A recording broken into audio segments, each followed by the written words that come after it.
بسم اللہ الرحمن الرحیم۔ السلام علیکم ورحمۃ اللہ وبرکاتہ۔ آپ کی خدمت میں پھر سے حاضر ہیں ایک نئے ٹاپک کے ساتھ، اور چونکہ ہمیں پتہ ہے کہ رمضان بہت ہی قریب ہے اور رمضان کی آمد ہے، اور اسی سلسلے میں آپ لوگوں کو ہمیں کئی مسائل اور کئی سوالات کا سامنا ہوتا ہے، تو انہی سوالات کو جاننے کے لیے ہمارے ساتھ ایک بہت ہی اہم شخصیت موجود ہے۔ سر کا تعلق کئی جامعات سے ہے، اور سر سیرین یونیورسٹی سے گریجویٹ ہیں، اور کراچی یونیورسٹی ہو، ایس ایم آئی ہو، چاہے وہ بحریہ ہو، سر نے کئی تعلیمی مراکز سے اپنی خدمات سر انجام دے رہے ہیں اور دیتے آ رہے ہیں، اور ساتھ ہی انٹرنیشنلی بھی سر اپنی خدمات سر انجام دے رہے ہیں۔ میں بات کر رہا ہوں علامہ عرفان شامی صاحب کی۔ السلام علیکم سر، کیسے ہیں آپ؟ وعلیکم السلام ورحمۃ اللہ وبرکاتہ۔ الحمدللہ۔ سر میں چاہوں گا کہ میں سیدھا ٹاپک پر آؤں اور آپ سے میں جو سوالات ہیں وہ میں آپ سے کروں۔ سر پہلا سوال یہ ہے کہ جیسے کہ ہمیں پتہ ہے کہ رمضان بس از آن کارنر، ٹھیک ہے، تو سر میں یہ جاننا چاہتا ہوں کہ رمضان میں ہم خود کو اللہ تعالیٰ کے قریب کیسے کریں؟ بسم اللہ الرحمن الرحیم، الحمدللہ والصلاة والسلام علی سیدنا رسول اللہ وعلی آلہ واصحابہ اجمعین وبعد۔ دیکھیں، یہ بندے اور اللہ کے درمیان ایک معاملہ ہے، اور کوئی بھی شخص بندہ خدا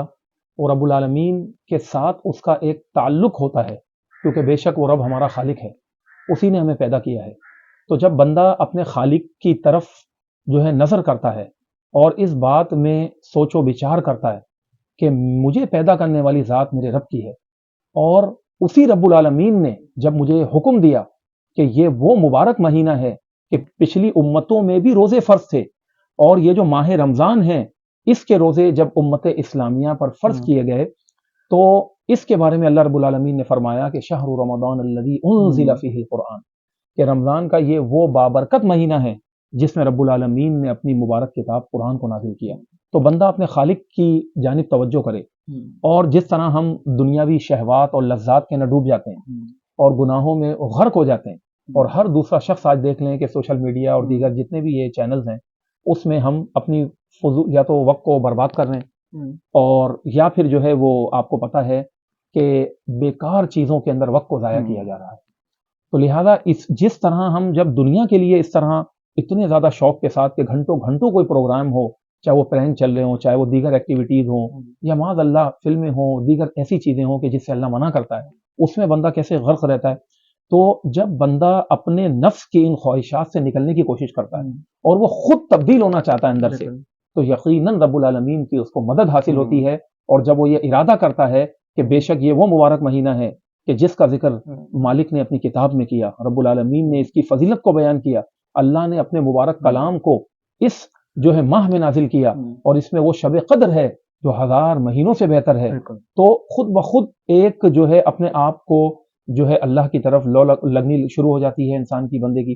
اور اس کے بعد جو ہے وہ نیکیوں کی طرف آہستہ آہستہ گامزن ہونے لگ جاتا ہے۔ تو ان تمام چیزوں میں غور و فکر کی ضرورت ہے کہ ہم سوچیں کہ کس طرح جو ہے ہم اپنے رب کے قریب ہو سکتے ہیں۔ ٹھیک ہے سر، اسی کے ساتھ ہمیں یہ بھی معلوم ہے کہ جو رمضان ہے وہ ماہ قرآن کہا جاتا ہے، تو سر اب قرآن سے ہم کیسے جو ہے نا اپنا رشتہ جو ہے استوار کریں؟ دیکھیں، قرآن کریم اللہ کی وہ مبارک کتاب ہے کہ آپ کے سامنے ہے کہ یہ صدیوں سے اس کلام مبارک کو جو ہے وہ پڑھا جا رہا ہے، اور اس قرآن کے جو ہے نسخے پوری دنیا میں سب سے زیادہ چھپنے والی کتاب یہ ہے، اور لوگ اس سے استفادہ بھی کر رہے ہیں، لیکن افسوس کے ساتھ کہنا پڑتا ہے کہ خاص طور پر جو ہمارے عجمی ممالک ہیں کہ جہاں پر عربی زبان انہیں سمجھ میں نہیں آتی، تو قرآن سے اگر رشتے کو قائم کرنا ہے اور اپنے تعلق کو گہرا کرنا ہے، تو اس کا سب سے اولین حل جو ہم سمجھتے ہیں، اور بے شک اہل علم بھی اس بات پر تمام متفق ہیں، کہ وہ ہے عربی زبان کا فہم۔ بالکل، کہ باقاعدہ عربی زبان کو سیکھا جائے، پڑھا جائے، اور اس کی گرامر کو بھی سیکھا جائے، اس کی باریکیوں کو، اس کی فصاحت و بلاغت کو سیکھا جائے، جس طرح ہمارے یہاں پاک و ہند کے اندر بر صغیر میں اس پورے اس خطے کے اندر، چاہے وہ بنگلہ دیش ہو، چاہے وہ پاکستان ہو، چاہے وہ ہندوستان ہو، جہاں بھی اہل اسلام پوری دنیا میں، تو آپ نے سنا ہوگا کہ ایک درس نظامی کا کورس ہوتا ہے، تو جو ہمارے مدارس ہیں ان کی بھی بڑی اہمیت ہے کہ دیکھیں کتنی پختگی کے ساتھ وہ اس عربی زبان اور دین متین کی خدمات انجام دے رہے ہیں، اور اس کی ترویج اور اشاعت کے اندر اپنا کردار ادا کر رہے ہیں۔ تو عربی زبان سیکھنی ہوگی، اس میں محنت کرنی ہوگی، اور جو اہل علم ہے مستند، ان سے پڑھ کر جو ہے اسی طرح جو ہے وہ قرآن کریم کے ترجمے کو، اس کی تفسیر کو اور اس کے جتنے بھی اس سے وابستہ علوم ہیں ان کو کچھ نہ کچھ سیکھنا، کوشش کرتے رہنا، کیونکہ ہر شخص پورا ایک مفتی عالم سب کچھ بن جائے ضروری نہیں ہے، لیکن بنیادی بات یہ عربی زبان سے رشتہ قائم ہوگا تو پھر یہ رستے باقی بھی آہستہ آہستہ استوار ہونے شروع ہوتے ہیں۔ ٹھیک ہے سر، اسی کے ساتھ کچھ لوگ جو ہے یہ کمپلین کرتے ہیں کہ ٹھیک ہے یہ ساری باتیں ہیں کہ جو رمضان ہے اس پہ عبادتوں کا مہینہ ہے، لیکن اب اس کا مطلب یہ تو نہیں ہے کہ ہم اپنی جو ہے نا کام کاروبار چھوڑ دیں اور ہم گھر میں بیٹھ جائیں، اور یہ بھی ذمہ داریاں ہیں ہمارے پر. تو سر ذمہ داریوں کے ہوتے ہوئے بھی how can we make most of it? دیکھیں اس کے بارے میں یہ کہوں گا آپ کو کہ کبھی بھی دین اسلام نے ہمیں ہرگز یہ تعلیم نہیں دی کہ بندہ اپنا روزگار چھوڑ دے یا رزق حلال کی کوششوں کو چھوڑ دے، بلکہ ہمیں ایک بیلنس رکھ کے چلنا ہوگا، اور یہی ہمیں دین اسلام ہمیں اس بات کی تعلیم دیتا ہے کہ حضرات صحابہ کرام رضی اللہ تعالیٰ عنہم اجمعین جہاں جو ہے وہ راتوں کو قیام کرتے تھے، تہجد اور قیام اللیل پڑھا کرتے اور دن میں روزے رکھتے، وہیں جب فجر ہو جاتی تو اس کے بعد بازاروں میں بھی چلے جایا کرتے اور وہ تجارت بھی کیا کرتے، جس کا جو پیشہ ہوتا وہ صحابی رسول رضی اللہ تعالیٰ عنہ اپنے اس پیشے کو جو ہے صحیح طریقے سے بڑی ذمہ داری کے ساتھ نبھاتے، اور اس میں اپنے روزگار کے معاملات کے ساتھ دونوں چیزوں کو ساتھ لیتے ہوئے اپنی عبادتوں کا بھی خیال رکھتے۔ نیند تھوڑی کم ہو جائے گی، یہی ہوگا، تو کیوں ہم اپنے نفس کو جو ہے اتنی زیادہ ترجیح دیتے ہیں کہ ہمیں ساری چیزیں ساری فیسلٹیز چاہیے، تھوڑی قربانی دیں اللہ کے دین کے لیے، اس میں ہمارا ہی بھلا ہے، اور رب العالمین تو رمضان کی رات میں نہ جانے کتنے بے شمار بندوں کو بخش دیتا ہے، اور یہ ساری احادیث طیبہ اس بارے میں وارد ہیں، لیکن ہم ہیں کہ بندے تو بنے، کوشش تو کریں، لیکن یہ اس کا یہ ہرگز مطلب نہیں ہے کہ بندہ صرف عبادت میں منہمک ہو گیا اور اس کے حلال کو چھوڑ دیا۔ رزق حلال کی کوشش کرنا، اپنے معاملات کو لے کے چلنا، یہ بھی خود عین عبادت ہے، تو اس میں کوئی فرق نہیں۔ ٹھیک ہے، اچھا سر، ایک جو ہے نا لوگوں کی طرف سے شکایت یہ ہوتی ہے کہ دیگر جو مہینے ہم گزارتے ہیں اور جو رمضان کو گزارتے ہیں، اگر ہم کمپیئر کریں تو رمضان میں جو روحانیت ہوتی ہے وہ دیگر مہینوں میں نہیں ہوتی، تو سر اس کی کیا وجہ ہے آخر کہ رمضان میں ہی آپ بہت زیادہ اسپرچل فیل کرتے ہو لیکن جب دیگر مہینے ہوتے ہیں؟ اس کی ایک بنیادی وجہ یہ ہے کہ ہمارے نبی صلی اللہ تعالیٰ علیہ وسلم نے یہ ارشاد فرمایا کہ اذا جاء رمضان فتحت ابواب الجنہ، کہ جب رمضان کا مہینہ آتا ہے تو جنت کے دروازوں کو کھول دیا جاتا ہے، اسی طرح جہنم کے دروازوں کو بند کر دیا جاتا ہے، اور جو شیاطین ہوتے ہیں انہیں قید کر دیا جاتا ہے۔ تو یہ بات واضح ہے کہ جب اللہ رب العالمین جنت کے دروازوں کو کھول دیتا ہے، وہ رب العالمین اتنی رحمت اور اتنا کرم ہوتا ہے، تو بندہ مومن کیوں اور روحانیت نہیں فیل کرے گا؟ تو انسان کو یہ روحانیت محسوس ہونا بالکل عین دین اسلام کے احکامات اور ہمارے نبی صلی اللہ علیہ وسلم کے فرامین کے مطابق ہے۔ بالکل ٹھیک ہے سر، اس کے بعد کچھ مختصر سوالات ہیں میرے پاس، اور سر پہلا سوال یہ ہے کہ تراویح کی کیا حیثیت ہے؟ دیکھیں تراویح یہ ہمارے نبی صلی اللہ تعالیٰ علیہ وسلم نے 3 یا 4 مرتبہ ادا فرمائی۔ ٹھیک ہے، صحیح حدیث میں آتا ہے، اور جو مجھے یاد آ رہا ہے مسلم کی روایت ہے کہ اللہ کے نبی صلی اللہ تعالیٰ علیہ وسلم نے جو ہے رمضان کی رات میں قیام اللیل فرمایا، یعنی تراویح کی نماز ادا فرمائی، تو کچھ صحابہ کرام رضی اللہ تعالیٰ عنہم اجمعین جمع ہو گئے، پھر اگلے دن پھر قیام اللیل فرمایا تو پھر کچھ صحابہ جمع ہو گئے، پھر وہ صحابہ کرام رضی اللہ تعالیٰ عنہم اجمعین کی جو تعداد تھی وہ بڑھنے لگی، تو روایت میں آتا ہے کہ 3 یا 4 یہ دونوں الفاظ حدیث میں الفاظ موجود ہیں کہ اس کے بعد اللہ کے نبی صلی اللہ تعالیٰ علیہ وسلم اگلے دن باہر تشریف نہیں لائے اپنے حجرے سے، اور جب پوچھا گیا تو ارشاد فرمایا کہ مجھے یہ خدشہ ہے کہ کہیں ایسا نہ ہو کہ میری امت پر یہ فرض کر دی جائے۔ بالکل، تو اللہ کے نبی صلی اللہ تعالیٰ علیہ وسلم سے یہ نماز ثابت ہے، لیکن حضور کریم صلی اللہ علیہ وسلم نے امت پر شفقت کرتے ہوئے کہ کہیں فرض نہ ہو جائے، تو اللہ کے نبی علیہ الصلاۃ والسلام نے اپنے حجرہ مبارک ہی میں قیام اللیل کو ادا فرمایا اور تراویح کو ادا فرمایا۔ تو خلاصہ کلام یہ کہ نبی صلی اللہ تعالیٰ علیہ وسلم نے کچھ دن نماز تراویح کو ادا فرمایا، اس کے بعد امت پر شفقت کرتے ہوئے کہ کہیں اس پہ ان پر ہم پر فرض نہ ہو جائے، کہ کہیں ہم امتیوں پر یہ نماز فرض نہ ہو جائے، تو اس لیے نبی کریم صلی اللہ علیہ وسلم نے اس سنت کو اپنے گھر میں اپنے حجرہ مبارک میں ادا فرمایا۔ اب اس کے بعد دور صدیق اکبر رضی اللہ تعالیٰ عنہ جو گزرا، تو وہ بہت شارٹ ٹائم تھا آپ کی خلافت کا، اور اس میں اتنے زیادہ فتنوں نے سر اٹھا لیا تھا کہ آپ کو پتہ ہے کہ زکوٰۃ کا انکار اور ردت کے معاملات اور دیگر تمام چیزیں، اور پہلے خلیفہ اسلام آپ رضی اللہ تعالیٰ عنہ، تو اتنے زیادہ یعنی ان معاملات کے اندر جو ہے اہل اسلام کا اور حضرات صحابہ کرام رضی اللہ تعالیٰ عنہ مجمعین کی مشغولیت رہی کہ کیونکہ یہ فرض عمل تو نہیں تھا، تو حضرات صحابہ کرام رضی اللہ تعالیٰ عنہ مجمعین نے دور صدیق اکبر میں بھی اسی طرح اپنے اپنے طور پر اس سنت کو ادا فرمایا اور باقاعدہ کوئی جماعت کا اہتمام نہیں ہوا. صحیح. پھر جب اب یہ بخاری میں بھی یہ حدیث بڑی تفصیل سے موجود ہے کہ جب حضرت سیدنا عمر فاروق رضی اللہ تعالیٰ عنہ کا زمانہ آیا تو آپ رضی اللہ تعالیٰ عنہ نے دیکھا کہ مسجد نبی شریف میں جو ہے مختلف مقامات پر نمازی جو صحابہ کرام رضی اللہ تعالیٰ عنہ مجمعین تھے وہ نماز ادا فرما رہے ہیں. کوئی صحابی کہیں پڑھ رہے ہیں, کوئی کہیں پڑھ رہے ہیں, الگ الگ اپنے اپنے طور پر تراویح پڑھ رہے ہیں, کیونکہ نبی صلی اللہ علیہ وسلم کی سنت تو یہ تھی. اور کچھ صحابہ چند جمع ہو کر اپنے طور پر وہ عبادت کر رہے ہیں. تو حضرت عمر فاروق رضی اللہ تعالیٰ عنہ نے جو ہے یہ سوچا اور آپ رضی اللہ تعالیٰ عنہ نے باقاعدہ اس سنت کا اہتمام فرمایا کہ کیوں نہ ان سب کو ایک امام پر جمع کر دیا جائے. اور پھر حضرت ابی بن کعب رضی اللہ تعالیٰ عنہ کی امامت میں تمام صحابہ کرام رضی اللہ تعالیٰ عنہ مجمعین کو با جماعت نماز تراویح پڑھنے کا حکم ارشاد فرمایا اور اس حکم پر عمل ہوا. تو تراویح جو ہے یہ ایسی مبارک سنت ہے کہ یہ دیکھا جائے تو اصل تو اس کی یہ ہے کہ ہمارے نبی صلی اللہ تعالیٰ علیہ وسلم کی سنت ہے. پھر باقاعدہ اہتمام کے ساتھ جماعت کے ساتھ جیسا کہ آج اہل اسلام پڑھ رہے ہیں تو آپ دیکھیں یہ کتنا زیادہ اجر و ثواب حضرت سیدنا عمر فاروق رضی اللہ تعالیٰ عنہ کو اس کا جاتا ہوگا کہ آپ رضی اللہ تعالیٰ عنہ نے اس سنت کو جو جاری کیا تو آج تک اہل اسلام اسی طرح روئے زمین میں جہاں بھی مسلمان ہیں وہ تراویح کو اسی طرح سنت کے ساتھ پڑھتے ہیں. تو تراویح کی ادائیگی سنت صحابہ کرام رضی اللہ تعالیٰ عنہ مجمعین ہے اور یہ اتنی مبارک سنت ہے کہ اس کو کبھی بھی نہیں چھوڑنا چاہیے, اس پر عمل کرنا چاہیے. کیونکہ رمضان کا جو قیام ہے اللہ کے نبی علیہ السلام کی یہ بھی حدیث ہے, بھی بخاری کی روایت ہے کہ جو ایمان اور احتساب یعنی اجر و ثواب کی نیت سے خالصتاً اللہ کی رضا کے لیے رمضان کی رات میں جو ہے قیام کرتا ہے تو رب العالمین اس شخص کے تمام گناہوں کو اگلے پچھلے گناہ صغیرہ کو بخش دیتا ہے. سبحان اللہ. تو یہ سنت صحابہ ہے رضی اللہ تعالیٰ. بالکل سر, اسی کے ضمن کچھ لوگ کہتے ہیں کہ بھائی ہم جو ہے چونکہ مصروفیات کی وجہ سے اگر ہم گھر میں تراویح پڑھ لیں اور جماعت کا جو ظاہر سی بات ہے ایک الگ ثواب ہوتا ہے اس سے ہم محروم ہو جائیں اور گھر میں نماز پڑھنے تراویح کی, تو کیا یہ مطلب ممکن ہے؟ دیکھیں اصل تو یہی ہے جیسا کہ ہم نے آپ کو بتایا کہ یہ سنت ہے اور جماعت سے ہی پڑھنا اس کی اپنی ہی ایک افضلیت ہے. اور اللہ کے نبی صلی اللہ علیہ وسلم نے فرمایا کہ تم پر میری اور میرے خلفائے راشدین کی سنت پر عمل کرنا لازم ہے.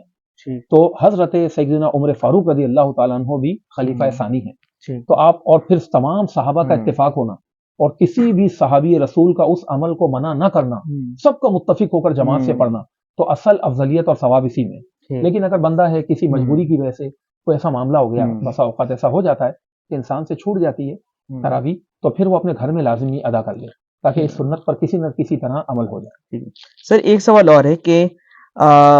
ظاہر سی بات ہے کہ رمضانوں میں اکثر جو مہینے آتے ہیں وہ گرمی والے مہینے آتے ہیں اور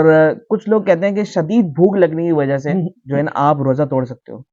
تو سر اس پہ جو ہے نا کیا اصل حکم ہے کہ وہ کون سی کنڈیشن ہے جس میں کہ روزہ جو ہے وہ آپ اس پہ رخصت ہے کسی بندے کو؟ دیکھیں فقہاء کرام نے اس مسئلے کو بھی الحمدللہ تعالی ذکر کیا ہے. فتاوی ہندیہ میں خاص طور پر موجود ہے اور دیگر کتب فقہ میں بھی یہ عبارات موجود ہیں کہ دین اسلام کی یہ تعلیمات ہیں کہ کسی بھی عام حالت میں کوئی بھی شخص روزہ نہیں توڑ سکتا. ٹھیک ہے. اور جس طرح ہمارے یہاں پر ایک عام رجحان ہے کہ جی ویسے ہی تھوڑی بہت بھوک پیاس لگی تو روزہ توڑ دیتے ہیں, ٹھیک ہے, تو اس کی بالکل بھی دین اسلام میں اجازت نہیں. بلکہ ہاں ایک صورت میں فقہا نے لکھا ہے اور وہ بڑی ہی بالکل سمجھ لیں کہ وہ بالکل اینڈ حد تک جب بندے کی حالت پہنچ جائے, یعنی یہاں تک فرمایا فقہا نے کہ اگر کسی بندے کو ہلاک ہو جانے کا خوف ہے کہ اب ایسا نہ ہو کہ میں مر جاؤں گا, اس قدر اس کی ایسی کیفیت ہو گئی اور اس کو یہ غالب گمان ہو یا اس کو بہت زیادہ بیماری کے بڑھ جانے کا اندیشہ ہو کہ بھائی ایسا نہ ہو میں بہت زیادہ سخت بیمار ہو جاؤں گا یا پھر جو ہے میری جان چلی جائے گی, تو ایسی صورت میں صرف روزے کو افطار کر لینے کی چھوڑنے کا حکم دیا گیا. تو ایسی کیفیت تو ہمارے یہاں عام طور پر نارملی نہیں ہوتی. اگر کسی بندے کی خاص کوئی ایسی کنڈیشن ہے تو وہ اس کے لیے پھر شریعت نے اجازت دی ہے, ورنہ عام حالات میں بلا وجہ روزہ چھوڑ دیتے ہیں لوگ, بلا وجہ کہتے ہیں جی بھوک لگ رہی ہے پیاس لگ رہی ہے, تو اس کی بالکل بھی شریعت میں اجازت. سر اسی کے ضمن جو ہے نا میں نے کچھ اسٹوڈنٹ سے جو ہے نا میں نے سنا ہے کہ بھائی چونکہ ہمارا پیپر ہے, ٹھیک ہے, تو پیپر جو ہے نا وہ ایک مستقبل کے لیے زیادہ جو ہے نا وہ فائدہ مند ہے, تو اس وجہ سے ہم روزہ جو ہے نا وہ چھوڑ رہے ہیں پیپر کی وجہ سے. دیکھیں یہ بات بھی بہت ہی خطرناک ہے کہ پیپر مستقبل کے لیے زیادہ اہم ہے, جبکہ زیادہ اہم تو آخرت ہے, حقیقت اللہ کا فرمان ہے. تو یہ سوچ ہی بالکل غلط ہے. جو بھی ہمارے اسٹوڈنٹس ایسا سوچتے ہیں اور ایسا کرتے ہیں, جیسے ہم یہاں یونیورسٹی میں بھی دیکھ رہے ہوتے ہیں کہ اس طرح کئی بچے جو ہے وہ جیسے آپ نے بھی ابھی بتایا یا دیگر جگہ سے ہمیں اطلاعات آ رہی ہوتی ہیں, اسٹوڈنٹس کے علاوہ بھی لوگ عام طور پر بھی دیکھیں جو محنت کش ہیں یا دکان پہ جاتے ہیں کہتے ہیں جی نہیں ہمیں بہت زیادہ روزہ لگتا ہے تو ہم چھوڑ دیتے ہیں بلا وجہ، یعنی کہ وہ اس کیفیت میں نہیں گئے ہوتے جو فقہا نے بالکل آخری سٹیج بیان کی، ویسے ہی روزہ چھوڑ دینا یا یہ سوچنا کہ جی روزے میں ہوں گے نکاہت ہوگی کمزوری ہوگی تو پیپر کیوں نہ اچھے سے دیں، تو یہ تو معاذ اللہ دنیا کو ترجیح دینے والا معاملہ ہوگا. تو یہ تو دنیا کو ترجیح دی جا رہی ہے آخرت پر، بلکہ ہم ایسے اسٹوڈنٹس کو اور ایسے احباب کو یہ کہیں گے، مشورہ دیں گے، چاہے کوئی اپنی دکان پہ جاتا ہے، چاہے کوئی کاروبار کرتا ہے، چاہے کوئی نوکری کرتا ہے، یا وہ اسٹوڈنٹس ہیں پڑھتے ہیں بچے بچی ہیں، ان کو ہم یہ کہیں گے اگر آپ روزہ رکھ کے جائیں گے تو پھر آپ دیکھیں کہ اللہ تعالیٰ آپ کو کیسی برکتیں عطا فرمائے گا، اور وہ اپنے دنیاوی فیوچر کو بھی وہ بالکل برائٹ کریں گے، کیونکہ جب اللہ اور اس کے نبی صلی اللہ علیہ وسلم کی سنت اور ان کے احکامات پر عمل ہوتا ہے تو اس کی برکتیں صرف آخرت کے لیے نہیں، وہ دنیا میں بھی ملتی ہیں. تو ایسے لوگوں کو ہرگز بھی روزہ اس وجہ سے نہیں چھوڑنا چاہیے. ٹھیک ہے سر، اسی کے ساتھ ایک سوال ہے کہ لیلۃ القدر جو ہے وہ ہمارے آخری جو 10 راتیں ہوتی ہیں طاق راتیں، سر ان طاق راتوں کو ہم کس طرح سے اسے استفادہ کر سکتے ہیں، کس طرح سے ہم عبادتیں اور کیا کیا ان میں اعمال ہیں جو ہے نا وہ ہمیں ان آخری راتوں میں کرنے چاہیے؟ دیکھیں، سب سے پہلے تو جو رمضان المبارک ہے یہ پورا کے پورا مہینہ ہی جو ہے بڑا ہی مبارک ہے جی. ٹھیک ہے، اس کا پہلا اشرہ اس کی اپنی فضیلت، دوسرے اشرے کی بھی اپنی فضیلت، اور آخری اشرہ جو ہوتا تھا تو اس کی فضیلت سب سے بڑھ کر، کیونکہ ہمارے نبی صلی اللہ تعالی علیہ وسلم نے اس رمضان کے آخری اشرے میں عبادت کا بہت زیادہ اہتمام فرمایا، اور یہاں تک آتا ہے کہ جب رمضان کا آخری اشرہ آتا تو ہمارے نبی صلی اللہ تعالی علیہ وسلم اسے جاگ کر گزارا کرتے تھے رات میں، یعنی رات میں جاگ کے گزارتے. اور یہ بھی آتا ہے کہ کان یوقظ اہلہ، کہ اللہ کے نبی صلی اللہ علیہ وسلم نہ خود اس رات کو جاگ کر قیام اللیل فرما رہے ہیں، عبادت فرما رہے ہیں، استغفار فرما رہے ہیں، نہ خود جاگ کر گزارتے تھے بلکہ اہل خانہ کو بھی رمضان کے آخری اشرے کی راتوں میں جاگ کر عبادت کرنے کی تلقین فرمایا کرتے تھے، اور اپنے گھر والوں کو اٹھا دیتے تھے کہ تم اٹھ جاؤ کہ یہ بڑے ہی جو ہے مبارک اشرہ ہے اور اس کی راتیں بڑی مبارک ہیں، اس میں اللہ کو راضی کرنے کی کوشش کرو. اور یہ بھی آتا ہے وَيَشُدُّ مِئْزَرَهُ، اور اپنی تہبند کو کس لیتے تھے، یعنی جیسے ہم کہتے ہیں نا بھائی تہبند کس تو بس اب کمر باندھ لو، تو اپنی کمر باندھ لیتے تھے، یعنی اتنی زیادہ کوشش کرنا عبادت کے لیے، بڑھ چڑھ کر کوشش کرنا. اور اللہ کو جو ہے دیکھیں، یعنی کہ یہ امت کے لیے تلقین ہے. اللہ کے نبی علیہ الصلوۃ والسلام وہ تو رب کے پسندیدہ ہوتے ہیں، لیکن اپنے رب کو راضی کرنے کی اتنی کوشش ہمارے نبی صلی اللہ علیہ وسلم کی کرنا، یہ امت کے لیے درس ہے، ہمارے لیے درس ہے اس میں کہ ہم زیادہ سے زیادہ ان طاق راتوں کو خاص طور پر عبادت میں گزاریں، اور ویسے بھی پورے اشرے کی رات میں ہم جاگ کے گزاریں. اور جو آپ نے شب قدر کا کہا تو یہ تو قرآن کہتا ہے کہ 1000 راتوں سے افضل ترین رات ہے. تو یہ ساری فضیلتیں اپنی جگہ ہیں، اور یہ بھی احادیث طیبہ میں آیا کہ جو شب قدر ہوتی ہے اسے رمضان کے آخری اشرے کی طاق راتوں میں تلاش کیا کرو. تو اس کا مطلب کسی بھی طاق رات میں شب قدر ہو سکتی ہے. بالکل. لہذا کسی بھی رات میں سستی نہیں کرنی، کوشش کرتے رہنا ہے. اور کیونکہ اہل علم کے بہت زیادہ قول ہیں 27 رمضان کی رات کے کہ بھئی یہ شب قدر ہے تو اس میں بھی ہم بڑھ چڑھ کر عبادت کریں، تو لہذا یہ پورا کے پورا آخری اشرہ ہر لحاظ سے مبارک ہے، اور پورا رمضان ہی مبارک ہے. تو اس کی کسی بھی رات کو ہم جو ہے وہ کم نہ لیں، ہلکا نہ لیں، بلکہ اپنے رب کو راضی کر کے اپنے آپ کو جہنم سے آزاد کرانے کی کوشش کریں. ٹھیک ہے سر. اچھا، جیسے ہی رمضان آخری روزہ ہوتا ہے اور یعنی کہ آخری تراویح وغیرہ سب پڑھ کے فارغ ہو جاتے ہیں، تو ہمارے یہاں ایک کلچر بنا ہوا ہے کہ اس رات کو شاپنگ ہوتی ہے، حالانکہ اس رات ہم کہتے ہیں چاند رات ہے. تو سر چاند رات کی کیا حیثیت ہے اسلام میں؟ اللہ اکبر. یہ رات بھی اتنی مبارک رات ہے کہ دیکھیں جو رمضان کی آخری رات ہوتی ہے نا، اور اگلے دن عید ہوتی ہے، ہمارے یہاں یہ کانسیپٹ ہو گیا کہ شاید عبادت اسی وقت تک ہے جب تک روزہ ہے. صحیح بات. حالانکہ اس رات میں آپ پڑھیں اہل اسلام کے اقوال، سلف صالحین کے اقوال، کہ کس قدر وہ جو ہے اس رات میں جو ہے اللہ کی عبادت کر کے اس رات کو گزارا کرتے تھے. کیونکہ اس رات میں بھی رب العالمین بے شمار گناہ گاروں کو جہنم سے آزادی کا پروانہ عطا فرماتا ہے. اور یہ بڑی مبارک رات ہوتی ہے، کیونکہ جو عید کا دن ہے وہ بھی رب العالمین کو بڑا پیارا دن ہے، اسی لیے عید کے دن ہم روزہ نہیں رکھ سکتے کہ وہ رب العالمین کی مہمان نوازی کا دن ہے. تو اس رات میں تو زیادہ کوشش کرنی چاہیے کہ اگر پورے رمضان میں کہیں کمی کوتاہی رہ گئی ہے تو ہم جو بھی شاپنگ کرنی ہے ہم کریں، لیکن اس کا یہ مطلب نہیں ہے، اس کے لیے اور بھی تو دن ہے. یہی رات، اور اس میں اس طرح بالکل ایسا لگتا ہے کہ بس اب سب رمضان کی معاذ اللہ جو ایک حرمت تھی، ایک اس کی عزت اور تعظیم تھی، وہ سب ختم ہو جاتی ہے، اور ایک تماشا لگ جاتا ہے. اور جو ہے وہ نوجوانوں کو دیکھو تو وہ سیلنسر پھاڑ کے جا رہے ہیں، اور وہ بائکیں اور گاڑیاں تیز رفتاری میں جا رہی ہیں. خواتین کو دیکھیں تو وہ جو ہے بے پردہ، اور اس طریقے کے معاملات ہم مارکیٹس میں دیکھتے ہیں، وہ آپ کو سب پتہ ہے، اور ہم میں سے ہر شخص جانتا ہے کہ کیا معاملات ہو رہے ہوتے ہیں. تو یہ اللہ کو ناراض کرنے کا وقت تھوڑی ہے. اور اگر ہم شاپنگ کرنا چاہتے ہیں، شاپنگ خریداری کرنا، عید کی خوشی منانا، بالکل دین اسلام اس کی اجازت دیتا ہے، لیکن ہر چیز اعتدال میں ہو، میانہ روی میں بیلنس ہو. تو اس رات میں اہل اللہ کا تو یہ عمل رہا. دین اسلام میں جو ہمارے سلف صالحین کی سیرت ہم پڑھتے ہیں تو ان کا تو یہ عمل رہا کہ اس رات کو بھی عبادت میں گزارتے تھے اور رب العالمین سے رو رو کے دعائیں کرتے تھے کہ مالک تو ہمیں بخش دے. اور جو عید کا دن آتا تو اس میں بھی ان کی یہ تمنا ہوتی کہ اصل عید تو اسی شخص کی ہے کہ جس کو رب العالمین کی رضا اس ماہ رمضان میں مل گئی. سبحان اللہ. ٹھیک ہے سر، آپ کا بہت بہت شکریہ کہ آپ نے اپنا قیمتی وقت نکالا اور ہمیں آپ نے وقت دیا. ان شاء اللہ تعالیٰ ہم کسی نہ کسی نئے ٹاپک کے ساتھ آپ کی خدمت میں پھر سے حاضر ہوں گے. آج کے لیے اتنا ہی. وآخر دعوانا الحمد للہ رب العالمین.